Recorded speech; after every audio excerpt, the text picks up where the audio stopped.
Hey Sentinel Warriors, this is Lieutenant Emily Seaton from 20th Air Force Public Affairs, and we are back with another episode of 2420, the podcast where you can get 20th Air Force information in 20-ish minutes.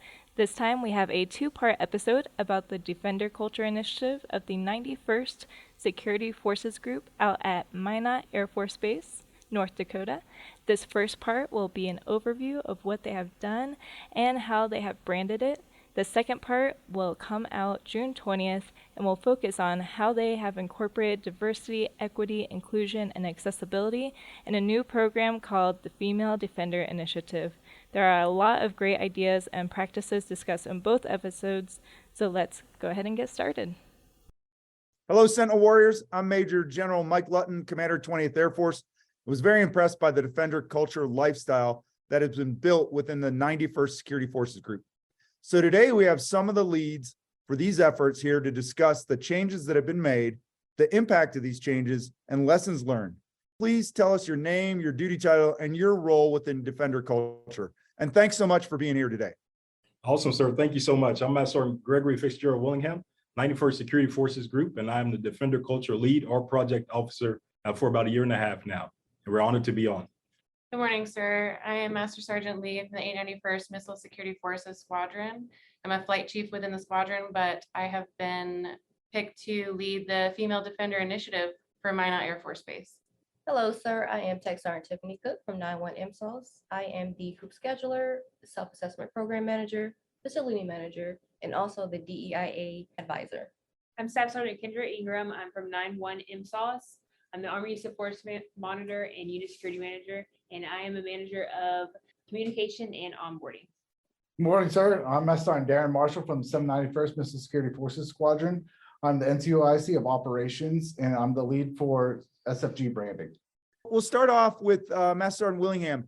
Sir, can you give us an overview of what Defender culture is and how it got started and where the team is going with Defender culture there at Minot?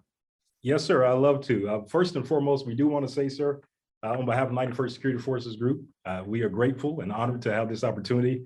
And certainly on behalf of Colonel McCarty and Chief Master Sergeant Brofman, we appreciate it, sir. And we're glad to share the Defender culture. And so when we say Defender culture, this is an SFG lifestyle for us.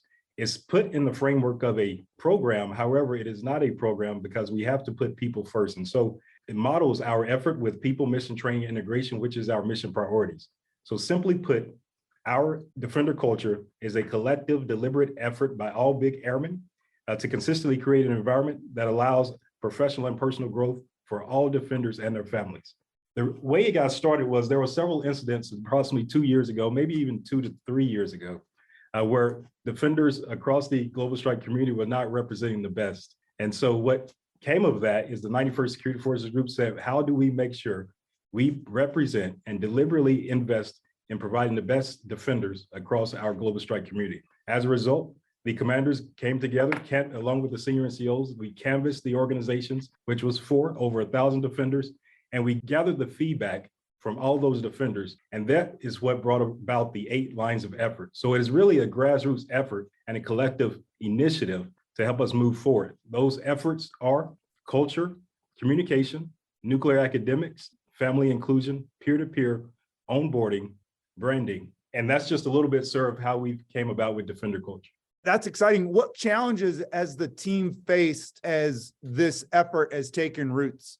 I've broken down the challenges, sir, in 3 different categories. One is people, the second is partnerships, and then the third is communications. So when it comes to people, we had to identify the right people.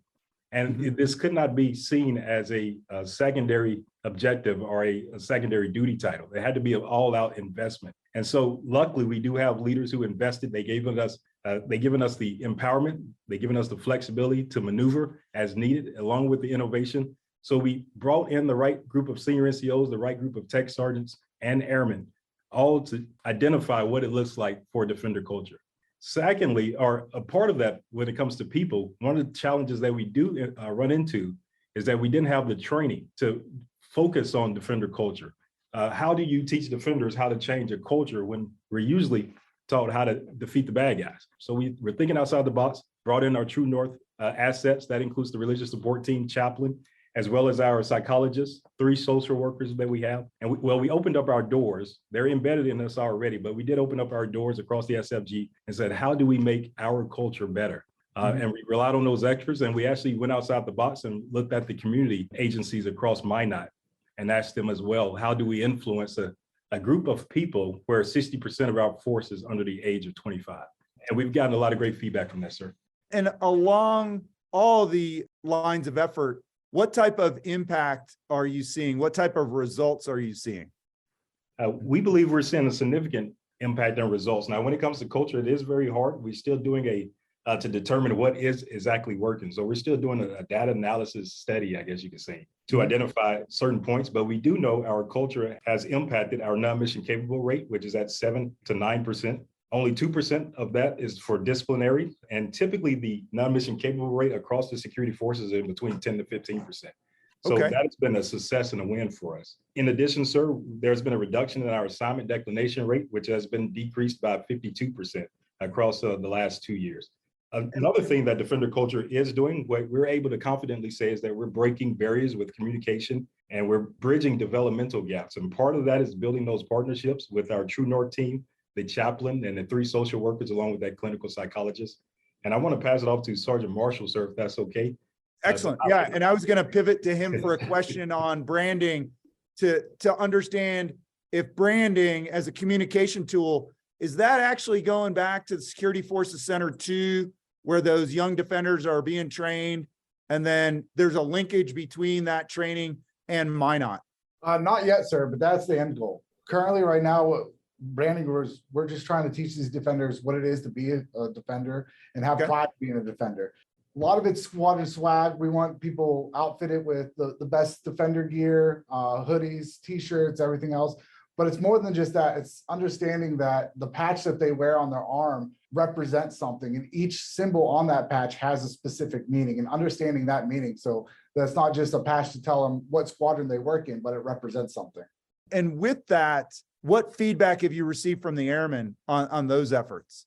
Lots of good feedback from airmen, sir. The airmen love obviously they love the squadron swag, the goodies, the t-shirts, the hoodies and everything. But a lot of airmen didn't realize that with every squadron patch, group patch, wing patch, that there's meaning behind it. That's not something that I think is taught to them in BMT or in tech school, but it is something that we teach here. And for the entire group, I'd be interested in your perspective when we talk culture, community, branding. There has to be a critical point where that airman is being onboarded into the 91st Security Forces group. Can you talk about that welcoming process and how you build that community and culture? Our onboarding process is the best I've ever seen.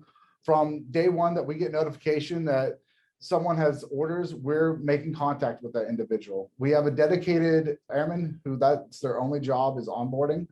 And they take care of everything from getting them school information, daycare information, town information, make sure they're educated before they come to Minot. And even the smaller little things that we do to ensure airmen's transitions are smooth and easy is, Minot winters are harsh. So we make sure that day one that they have cold weather gear, because a lot of these airmen are coming from Florida or, been in San Antonio for training, and they don't know what it's like to be in negative 20-degree weather. So when we look at that achievement of personal and professional goals, in particular for the Security Forces group, what are the lessons that we've been learning that the Security Forces group and you all are kind of leading the way for our numbered Air Force and MAGCOM in this area? What would you share with other teammates around 20th Air Force and Air Force Global Strike Command? Maybe from a branding perspective, what have you learned, Master Sergeant Marshall, from a branding perspective? What works, what doesn't work? Sir, honestly, I think the biggest lesson I've learned so far is email doesn't work to effectively communicate with airmen. Airmen don't check their email nearly as much as they should, at least in the defender world. So I think that our other forms of communications, our strategic communications, have worked well with Facebook, Twitter, and Instagram, and all that other ways to communicate and reach out to the airmen. I also think that the True North program with the chaplain has also been a key part of that program. Our True North providers and chaplain are embedded into our group, to the point where if I don't see Chaplain Harris on a daily basis, I find myself saying, hey, I haven't seen the chaplain today. Okay. Where's the chaplain at? So that accessible and that well known to us that they attend our squadron events, they attend our squadron PT sessions. They're with us day in and day out as much as they can be. So that makes everybody more comfortable coming to them for help. Master Sergeant Willingham, your perspective as you're looking at the program for the Security Forces Group, what struck me is it's integrated into the fabric of everything the Security Force is doing, right? So it isn't what we as airmen would think of as a program, right? It's the fabric of the culture within the 91st Security Forces Group. How did you get that? Like, what is that aspect that you were and the team were able to get that level of success and not make it a program and make it a part of the fabric of the Security Forces Group?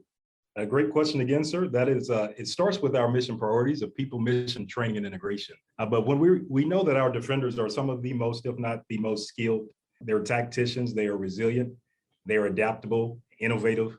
We know that, but how do we capitalize on that? So we're going to achieve the mission no matter what. But another question that we had to ask ourselves is, who are we becoming in the process of all of that? And who are we truly? And so when we sat down and gathered that feedback from our teams, that is what was answered through Defender culture. And our security forces, we like to refer to it as creating some dynamic human weapon systems. But we're also, Defender culture allows us to create great human beings in the process. And that's what we're coming to, sir. And I think you bring up a great point, which is investment, right? A lot of times we'll get focused on investment and it's a monetary investment. But what I've heard in this discussion is it's an investment of your time. It's an investment of what you care about. And those things are critical to our airmen because our airmen recognize that level of excellence. So my question to you all would be, as you are growing this effort, as you're developing this effort, you're also growing and developing as leaders. So what advice do you have for other leaders across the numbered Air Force when they're trying to start out programs like this at their organization? And perhaps we can start with Sergeant Ingram and then kind of work our way around. What are your thoughts, Sergeant Ingram? I just feel like whenever you're starting something like this, like you said, you really have to care about it. Like, you're not only investing in these airmen, but you're investing in yourself. So if you take the time and you do it right, like, it can be something great to carry on and hand off to other agencies. So I just feel like you just have to take the time to really care. Yeah, I think that's an excellent point. And there's a perspective where it takes a catalyst to get that event moving, right? It takes one or two individuals, as you say, to care. And then those two people form, and then that idea can grow from there. So I think that's really powerful to recognize an area that needs work and that you have airmen that care. Master Sergeant Lee, what your perspectives? Yes, sir. So my perspective is that leadership looks a lot like loving people. I think that taking care of the defender first, the payout is going to be so much more in the end when you invest in that person. People are our best investment in life. And so if we invest in the defender as a person, we will win in the end and get an amazing defender. Master Sergeant Willingham, your thoughts on what you would be talking to somebody at Base X if they were looking at starting a similar effort? What were the challenges that you encountered as a leader? Yes, sir. I would first say vision, whatever their vision is, and it's going to be tailored to their specific organization. That's why they would have to get the feedback from their team members and identify that investment. And then once they do that, I would recommend just a unified effort and a command team effort. And from there, they'll have to do great things. And Master Sergeant Marshall, your thoughts, especially the criticality of communicating these overall efforts. Sir, I think the biggest thing I would say is feedback. Feedback from all levels, from airman to officer to the squadron group commanders. Feedback is important, and to listen to all forms of feedback, because there's going to be those negative individuals who have nothing good to say about certain things that are started. But those are the ones that I think we need to listen to the most, because those are the ones that if you can get them on board, you can get everybody else on board. So we look at it, and clearly it's within the Security Forces Group, it's defender culture, but it could apply to a medical group, it could apply to a mission support group. So when you look at best practices, we just talked about some of those challenges and how we overcome those challenges. And I don't know that it's formulaic, right? What you have there at Minot, I think is unique to your Security Forces Group and unique to the leaders that are in that Security Forces Group. But the concept and the ideas can go forward. Where I'd ask the question is, as a senior officer, what can we be doing better to support you in supporting the airmen? Are the developmental opportunities there for our NCOs? Are the developmental opportunities there for our senior NCOs that allow programs like this to succeed? First off, we believe that what you're doing right now is helping that effort. Just the fact that you're invested in it and you're promoting it through this platform speaks volumes. And you've also agreed to donate a little bit of funding effort for the cause of DEIA and our defender culture. So we're just honored and grateful for that. So if leaders across the board could continue to do that and give that freedom and flexibility of maneuver to all our NCOs, I think it'll move forward, sir. Super. Any other thoughts on that from anybody else? Sir, I'd just say support from all levels, because everybody here today has separate jobs besides defender culture, and our supervisors and commanders have given us time and to be away from our jobs to perform our duties that we need to do for defender culture. Yeah, and I would pivot to that, right? And it goes back to the point that, to start a program like this, you have to care, right? To start a program, you have to care about not only the mission, but more importantly, the airmen that you're charged to lead. So as you could have somebody that's listening to this podcast a week or a couple days from now, and they think they want to move out on something, but you look at the challenges. When you look at the challenges to starting a program like this, what's in your mind that those are the challenges that are out there, and how did you knock down those challenges? When it comes to communication and investment across all parties. So we opened up our doors as a 91st SFG, and we brought in some of the experts in areas that we weren't familiar with. That included the chaplain, that included the other communities across the Minot city. And we just asked them, how do we actually influence the head, heart, and hands of our defenders in a way that maybe we're not so familiar with? And that was the first start in knocking some of those challenges down, sir. Now, you mentioned the community, and all of us that have been in the Air Force, whether you're a brand new second lieutenant or brand new airman, we're a part of that community while we're stationed at that Air Force base. Can you talk to the positivity that you've seen with community in Minot and support of this effort? Is that there with the city of Minot? Yes, sir. From what I've seen, it is. One of the things that when we first started, we went out to the law enforcement communities. That includes the sheriff department and police department.